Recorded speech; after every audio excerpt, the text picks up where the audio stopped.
اعوذ باللہ من الشیطان الرجیم بسم اللہ الرحمن الرحیم عزیز طلبہ و طالبات السلام علیکم۔ آج سپٹمبر کی 6 تاریخ ہے۔ درجہ 12ویں کے لیے آج جو ہمارا موضوع ہے مثنوی شاعری۔ اصناف نے مثنوی کو بڑی اہمیت حاصل ہے۔ شاعری اصناف میں یعنی کہ شاعری کی جتنے بھی قسمیں ہیں، غزل ہے، اصناف، صنف کی جمع ہے اصناف، صنف سے مراد ہے کلام، یعنی کہ جو بھی ہمارا شاعری کلام ہے، تو مثنوی کو بڑی اہمیت حاصل ہے۔ یعنی کہ شاعری اصناف میں غزل ہے، رباعی ہے، قصیدہ ہے، مرثیہ ہے، تو لیکن ان سب میں سے زیادہ اہمیت اور بڑی اہمیت مثنوی کو ہے۔ مولانا حالی نے اسے سب سے کارآمد صنف سخن قرار دیا ہے۔ مولانا حالی جو تھے، جنہوں نے تنقید پر کافی کام کیا ہے، تو اس نے کہا ہے کہ یہ سب سے کارآمد سے مراد ہے مفید، فائدے کی چیز، یہ سب سے فائدہ مند صنف سخن اس کو قرار دیا ہے۔ اس میں شک نہیں کہ مثنوی کا دامن بہت وسیع ہے۔ مثنوی کا دامن بہت وسیع ہے، یعنی کہ اس میں ہر موضوع پر بات کرنے کی گنجائش ہے، چاہے وہ سیاسی نوعیت کے ہو، اخلاقی نوعیت کے ہوں، فن و نصایح ہو، جو بھی ہے، یعنی کہ زندگی کی کوئی بھی چیز ہم اس میں پیش کر سکتے ہیں۔ زندگی سے متعلق جتنے بھی مسائل اور معاملات ہیں، ہمارے سماج کے جتنے بھی مسائل اور معاملات ہیں، کھل کر ہم اس مثنوی میں ان کا اظہار کر سکتے ہیں۔ یعنی کہ اس کا دامن بہت وسیع ہے۔ اس سے مراد یہ ہے کہ ہم اس میں کسی بھی موضوع پر بات کر سکتے ہیں۔ کسی طویل قصے، اب مثنوی کس کو کہتے ہیں؟ کسی طویل قصے یا واقعے کو اس کی تمام تفصیلات اور پیچیدگیوں کے ساتھ پیش کرنے کی گنجائش مثنوی میں باقی تمام اصناف سے زیادہ ہے۔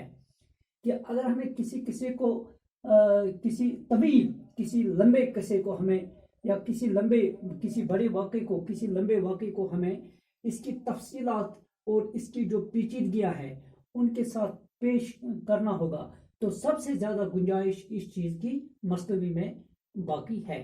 یعنی کہ غزل میں، رباعی میں، یا یہ جو ہے قصیدہ جو ہے، یا مرثیہ جو ہے، تو ان میں ہم کسی واقعے کو، کسی طویل قصے یا کسی واقعے کو اس کی تمام تفصیلات اور پیچیدگیوں کے ساتھ پیش نہیں کر سکتے ہیں، لیکن یہ گنجائش اگر کسی صنف میں ہے تو وہ ہے مثنوی۔ یعنی کہ اگر واقعہ کتنا بھی بڑا کیوں نہ ہو، کتنا بھی طویل کیوں نہ ہو، قصہ کتنا طویل کیوں نہ ہو، اس کی تفصیلات، اس کو اپنی تمام تر تفصیلات کے ساتھ بیان کرنے، اور اس کی جو پیچیدگیاں ہیں، جہاں پہ مطلب کسی کو آگے بڑھانے میں جو مشکلات پیدا ہوتی ہے، اس کی جو پیچیدگیاں ہیں، تو ان تمام پیچیدگیوں کے ساتھ ہم اس کو مثنوی میں پیش کرنے کی گنجائش ہوتی ہے۔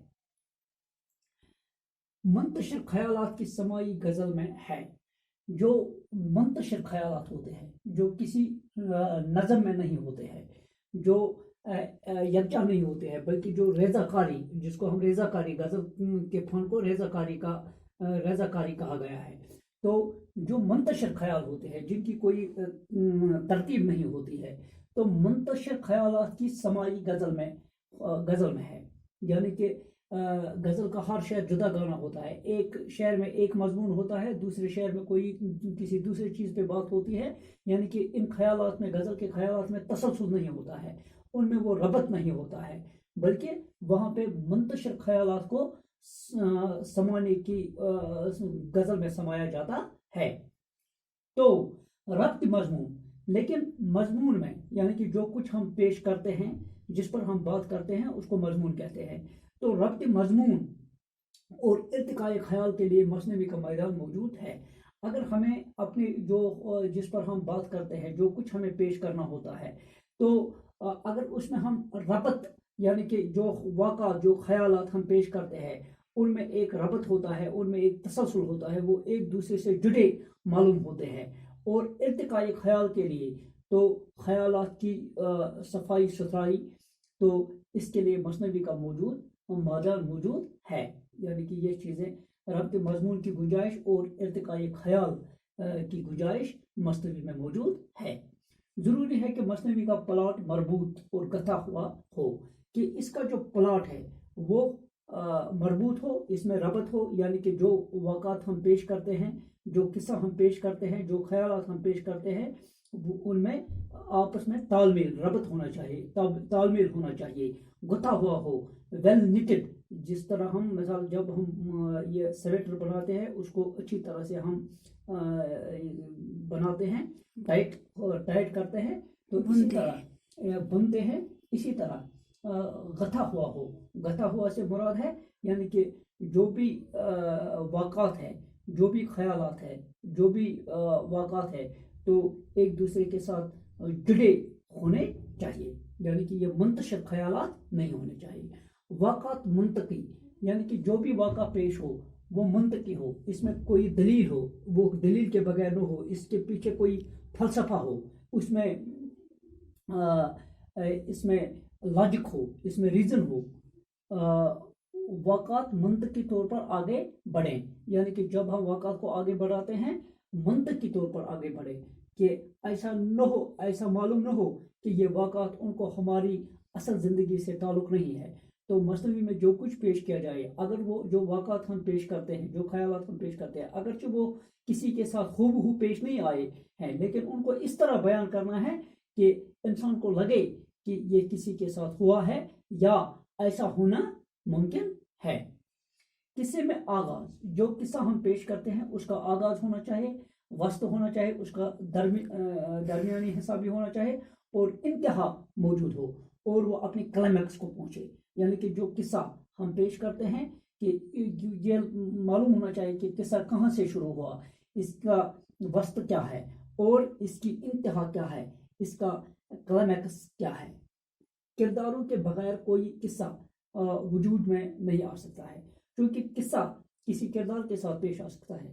اگر کردار کے بغیر ہم قصے کا تصور نہیں کر سکتے ہیں، یعنی کہ قصے کو اگر ہمیں آگے بڑھانا ہے، کسی واقعہ کو اگر ہمیں آگے بڑھانا ہے، اگر ہمیں اپنے خیال کو آگے بڑھانا ہے، تو کردار کے ذریعے ہم اس کو آگے بڑھا سکتے ہیں۔ کردار کے بغیر قصہ یا واقعہ کا وجود ممکن نہیں ہے۔ کردار حقیقی اور جیتے جاگتے ہوں، حقیقی کردار ہونا چاہیے، پریکٹیکل۔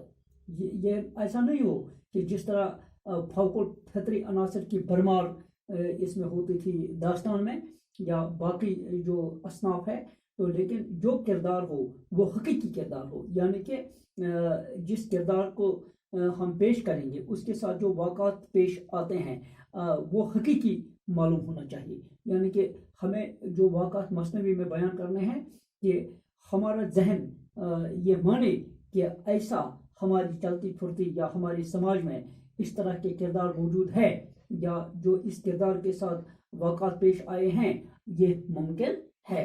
ایسا نہ لگے کہ یہ کوئی فوق الفطری عنصر ہے اس میں، یعنی کہ جس کو عقل تسلیم کرے۔ اور جیتے جاگتے ہوں، کردار جیتا جاگتا ہو، یعنی کہ یہ پیسو نہیں ہونا چاہیے، ایکٹیو ہونا چاہیے۔ اگر اس کو کسی جگہ پہ مورکا کی نوبت پہنچے کہ یہ مورکا کے لیے تیار ہو جائے، یعنی کہ اس کو کسی جگہ پہ مشکلات پیش آئے تو اس میں اتنی ہمت اور اتنا حوصلہ ہونا چاہیے کہ یہ ان مشکلات سے نبرد آزما ہونے کی اس میں ہمت اور حوصلہ ہونا چاہیے۔ ایسا نہیں ہو کہ یہ اپنے آپ کو حالات کے حوالے کرے، جس طرح کہ یعنی کہ ایسا کردار ہونا چاہیے جو اپنے آپ کو حالات کے رحم و کرم پر نہ چھوڑے، بلکہ جو حالات کا رخ موڑنے کی صلاحیت رکھتا ہو، اس طرح کا کردار ہونا چاہیے۔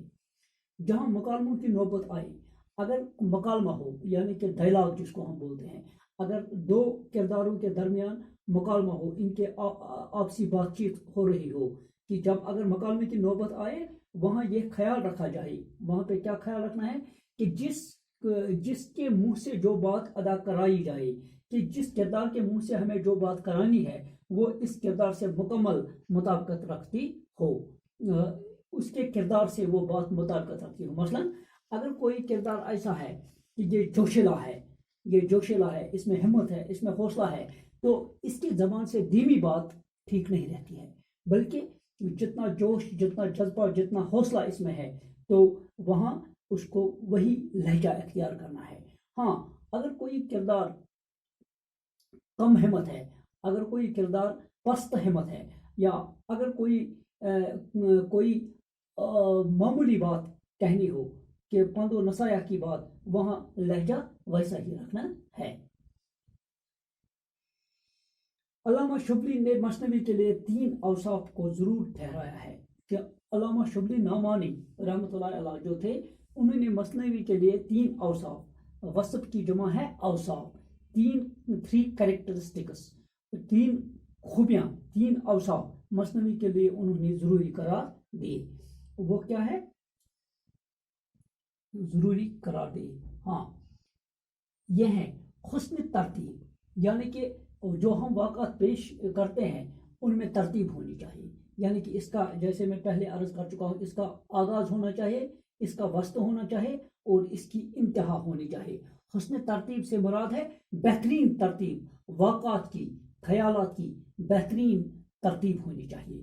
کردار نگاری، اس میں کردار فعال کردار ہوں، یعنی کہ کردار اپنے آپ کو حالات کے رحم و کرم پر نہ چھوڑے، بلکہ وہ متحرک کردار ہو، اس میں حرکت ہو، اس میں جوش ہو، اس میں جذبہ ہو، اور کسی کردار کے ساتھ جو واقعہ پیش آئے کہ وہ حقیقت پر مبنی ہونا چاہیے، اس میں فوق الفطری عنصر کی کوئی گنجائش باقی نہیں رہتی ہے۔ اور واقعہ نگاری، اور اس میں واقعہ نگاری ہو، یعنی کہ واقعات کے ذریعے قصہ آگے بڑھتا ہے۔ تو اب یہ اہم نقطہ ہے، سحر البیان، یہ ایک مثنوی کا نام ہے، اردو کی مشہور مثنوی۔ اول نمبر پہ اگر اردو میں کوئی مثنوی ہے تو وہ ہے سحر البیان، یہ میر حسن نے لکھی ہے۔ اور گلزار نسیم دوسرے نمبر پر ہے، اس کو پنڈت دیا شنکر نسیم نے تحریر کیا ہے۔ زہر عشق تیسرے نمبر پہ ہے، نواب مرزا شوق نے اس کو تحریر کیا ہے، لکھا اس کا مصنف نواب مرزا شوق ہے۔ اردو ادب کی مشہور مثنویاں ہیں، یہ اردو ادب کی کافی مشہور مثنویاں ہیں۔ سحر البیان میں نے ان کو اسی ترتیب سے رکھا ہے کہ جس طرح سے ان کو جو درجہ حاصل ہوا ہے، اپنے درجے کے لحاظ سے میں نے ان کو رکھا ہے۔ سحر البیان اردو میں پہلے نمبر پہ، گلزار نسیم دوسرے نمبر پہ، اسی طرح پھر زہر عشق۔ تو یہ اردو کی مشہور مثنویاں ہیں۔ اس طرح سے پیارے بچوں، آج ہم نے اس موضوع مثنوی پہ بات کی، تو انشاءاللہ اللہ تعالیٰ نے چاہا بشرط زندگانی تو کل ہم دوسرے موضوع پہ بات کریں گے۔ باقی وسلام۔